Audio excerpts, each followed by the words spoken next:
I thought I made a mistake buying an off-road motorcycle.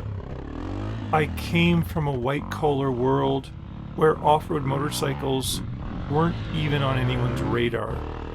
And honestly, it felt embarrassing to even talk about it.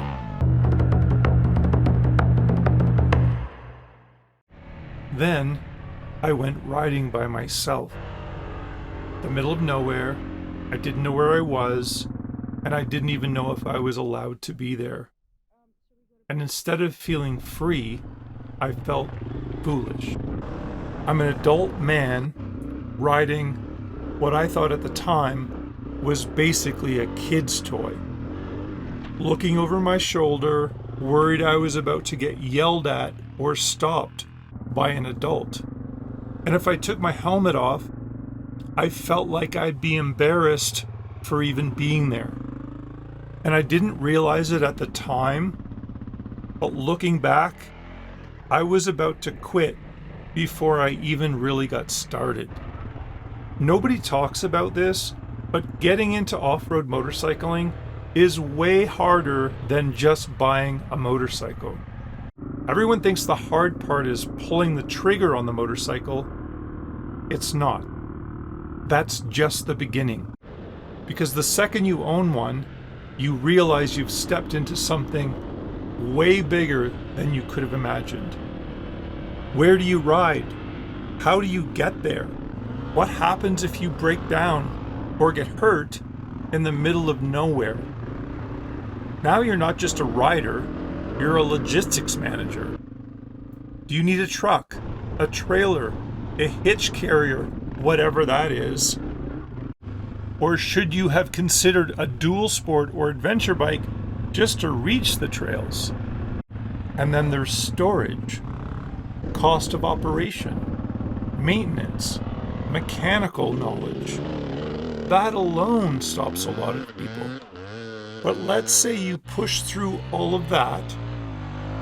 Now you hit the real barrier, the skill set. Off-road riding is not intuitive. It's awkward, it's physical, and in the beginning, it can feel straight up dangerous because it is. So now you've got fear, confusion, and no path forward. That's where most people disappear. This is why mentorship matters. It's not optional, it's essential. Because the right person at the right time can completely change your trajectory. I got lucky. But before that, I was on a completely different path. I bought the bike, and yeah, it was fun. Riding around on the street, it was plated, finding little pockets in the city or the outlying areas where I thought I could get away with riding off-road. There were moments of joy, no question. But underneath that, something wasn't right. It felt disconnected, uncertain, like I was just aimlessly wandering. And in hindsight, if I had stayed on that path, I don't think I'd be riding today. Then came the turning point. I walked into a meeting for the Bytown Motorcycle Association in Ottawa, Ontario. And it was exactly what you would expect it would be. This strange building, sitting out there in the middle of the country, full of strangers. And people are strange when you're a stranger, and they all seem to know each other. And then there was me, the odd man out. And let me tell you, I do not fit in. I didn't know anyone. I didn't know the language they were speaking. I didn't know how any of this worked. It would have been very easy to turn around and leave, or just never come back. But I didn't. The people in that room didn't have to be kind. They didn't have to talk to me. They didn't have to make me feel welcome. And they didn't have to invite me to go riding. But they did. And that moment changed everything. Whoa! Spot! Spotters. Nice work. Really good work, Brad. That is mentorship. It's not complicated. It's just someone further down the road reaching back, helping you avoid big mistakes, keeping you safe, making the whole thing feel possible instead of impossible. So if you're a new rider, if you're a beginner, if you're dirt curious, what do? You've got to put yourself out there.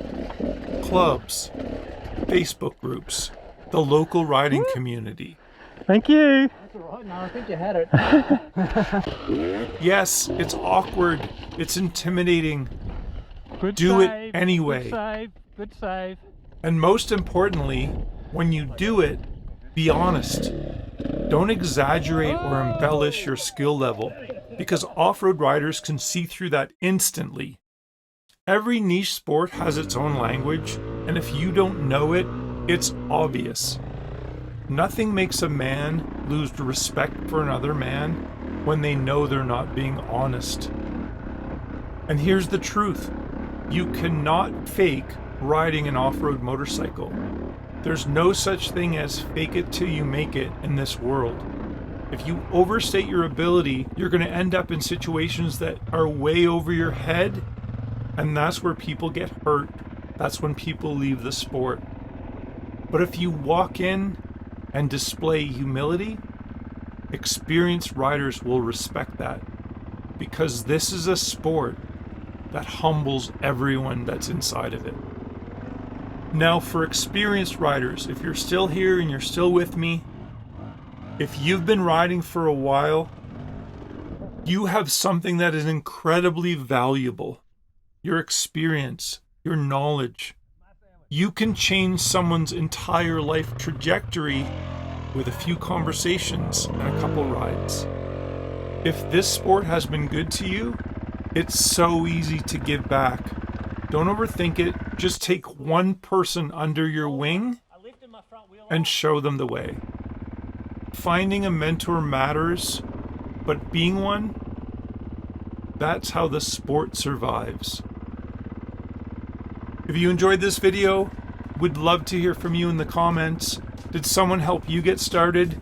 Have you been mentored? Have you mentored another rider? Or are you figuring it out the hard way? Please let us know in the comments. Usually when I watch a video that I enjoy, I always go to the comment section, and it's like a secondary layer of interest.